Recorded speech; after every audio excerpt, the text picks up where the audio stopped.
നമ്മുടെ മുന്നിൽ അല്ലാഹു തആല ഏൽപ്പിച്ച ഒരു വലിയ ഉത്തരവാദിത്വമാണ് സന്താനങ്ങൾ. സന്താനം ഉണ്ടാകുക എന്നുള്ളത് ഭാഗ്യമായി എല്ലാവരും കണക്കാക്കും.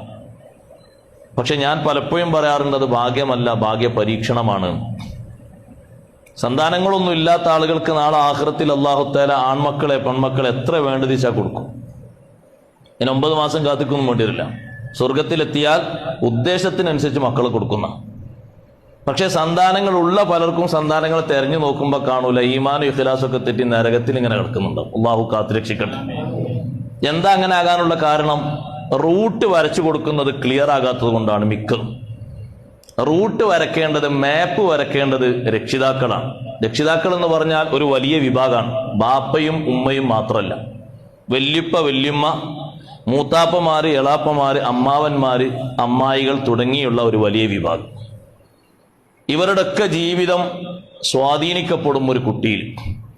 അവരെ ജീവിതത്തിൽ നിന്നുള്ള നന്മകളൊക്കെ പകർത്തിക്കൊണ്ടാകണം ഒരു കുരുന്ന് മുന്നോട്ട് നീങ്ങേണ്ടത്. പ്രത്യേകിച്ച് എത്ര വലിയ പൊസിഷനിൽ നിൽക്കുന്ന കുട്ടിയാണെങ്കിലും എന്തെങ്കിലും ഒരു വിഷയം കൽപ്പിക്കേണ്ടതുണ്ട് എന്ന് തോന്നിയാൽ അതിനൊരിക്കലും ഒരു രക്ഷിതാവും മടി കാണിക്കരുത്. ഒരു ഉപ്പയും ഒരു ഉമ്മയും ജോലിയിൽ പ്രവേശിച്ചു, മക്കളുണ്ടായി, മക്കൾ 5 എണ്ണമൊക്കെ ഉണ്ടായി, എന്നാലും നിസ്കാരത്തിന്റെ ടൈം തെറ്റിക്കുന്ന മകനോട് നിസ്കരിക്കടാ എന്ന് പറയണം. അതിന് നാവ് പൊക്കാൻ ഒരു മടിയും കാണിക്കരുത്. പിന്നെ ഈ മക്കൾ ഇല്ലാതിരിക്കാൻ നല്ലത്, ഞങ്ങൾ അങ്ങനെ തോർന്നോളി. നിസ്കാരം കളാക്കുന്ന മകനോട് ചിരിച്ച് ഓന് ഭക്ഷണം കൊടുത്ത് ഓനെ തോളുരുമി നേർക്ക് നേരെ നിസ്കരിക്കാത്തവന് എല്ലാ ഭക്ഷണവും എല്ലാ ചികിത്സയും എല്ലാം കൊടുക്കുന്നതിന് പകരം ഏതെങ്കിലും കുട്ടികളെ ദത്തെടുത്ത് വളർത്താൻ നല്ലത്. സ്ഥാപനത്തിലൊക്കെ ഉള്ള കുട്ടികളുണ്ടാവും, അവർക്കൊരു വർഷത്തെ കഫാലത്ത് കൊടുത്താൽ നബിന് ആഖിറത്തിൽ അങ്ങനെ ഒരു കുട്ടിയായിരുന്നെങ്കിലും പറയാം. ശരിക്കും നമ്മൾ ശ്രദ്ധിക്കണം ആ ഘട്ടത്തിൽ. അതുകൊണ്ടാണ് ഹക്ക് പറഞ്ഞിടത്ത് ഖുത്ബയിൽ കണ്ടില്ലേ ചെറിയൊരു ഹദീസ്, മിൻ ഹക്കിൽ വാലിദി അലൽ വലദ്, മാതാപിതാക്കൾ മക്കളോട് ചെയ്യേണ്ട ബാധ്യതയിൽപ്പെട്ടതാണ് അൻ യുഹ്സിന ഇസ്മഹു വയുഹ്സിന അദബഹു. ഒന്ന് ജീവിതത്തിന്റെ ചിട്ട അത് നന്നാക്കണം. എന്താണ് ആ ചിട്ട?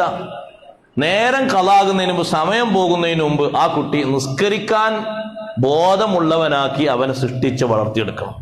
അതെപ്പോഴും തച്ചിട്ടല്ല, ക്രൂശിച്ചിട്ടല്ല, പിന്നെ നമ്മൾ കൂടെ കൂട്ടിയിട്ടാണ് ഏറ്റവും വലുത്. നമ്മൾ കൂടെ കൂട്ടി അവരെ ചെയ്യിപ്പിക്കുമ്പോൾ അത്ര പ്രതിഫലിക്കുന്ന ഒന്ന് വേറൊന്നില്ല. ഒന്ന് ചെറുങ്ങനെ ഒന്ന് വിളിച്ചാൽ മതി, മോനെ വാ നമ്മളൊന്ന് പള്ളിയിൽ പോയി വരാം.